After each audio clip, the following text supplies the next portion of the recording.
The annual ryegrass LowBoy is breaking down. It's not giving any trouble for the crop to come through. The crimson clover also breaking down.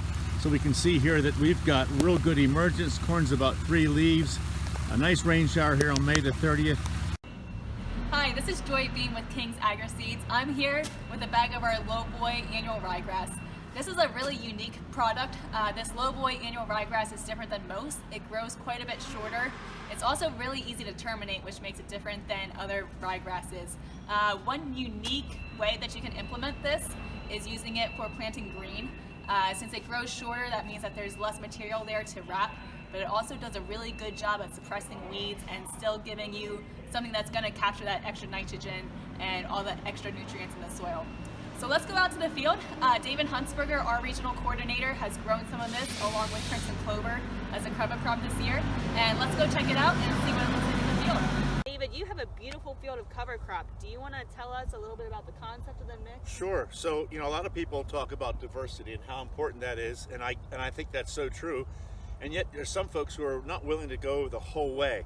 And so the concept behind this particular mix is it's diverse, but it's the simplest diversity you can get. We have a single legume, Dixie crimson clover, and a single ryegrass. This happens to be LowBoy annual ryegrass from Smith's.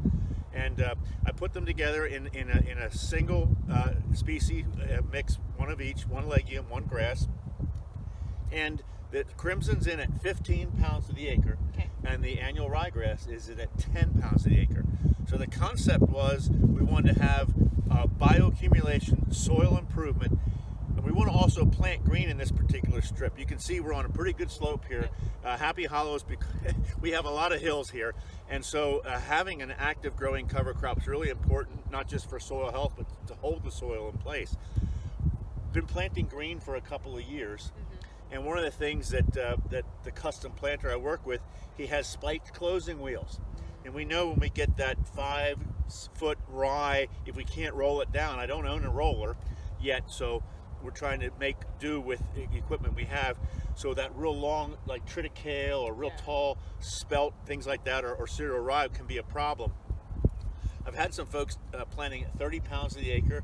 I just didn't think I was going to have enough root mass with cereal rye at 30 pounds the acre. Plus we'd have the height, so this LowBoy should be much, much lower. And David, what makes this LowBoy annual ryegrass different than other species of annual ryegrass? So it's selected like a turf type annual ryegrass. So what we're going to hope to show today is we've got a low canopy height. This is April the 16th, okay?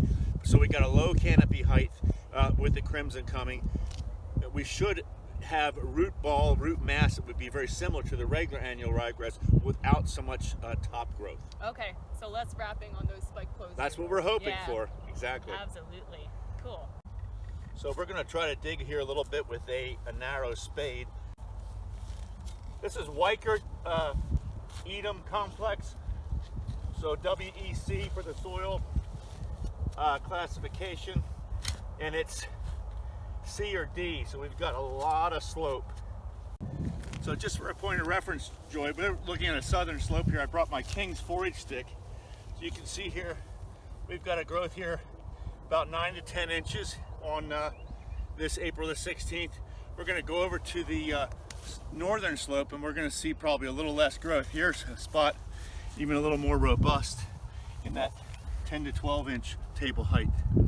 So it looks like we have about a maximum of about 6 to 8 inches here as far as the canopy height. This is the northern slope. This strip wraps around the farm. We'll dig this. I think the LowBoy might be a little more prevalent here than the Dixie in this particular piece. So we picked a sunny spot to run the cold water off these plants. We did notice that the northern face, the soil was more of a flat area, and the soil was easier to dig through, and it came off better. You can see that the glomalin really was holding at those active roots. It took a long time for us to wash this soil up here. Look at these nice structure, this fibrous root structure, and you could just see the aggregation of that soil. So the ryegrass is definitely doing what we wanted to see it doing. You can see here we did plant this field no-till and spray it with Roundup and 2,4-D. Those were the desiccants to terminate the crop. That planter with the spike closing wheels had no difficulty getting in and getting the ground covered. No wrapping, had row cleaners on the front. You can see the field here standing green. So this should be LowBoy Crimson, 15 pounds, annual ryegrass LowBoy at 10 pounds. Thank you very much. Happy growing.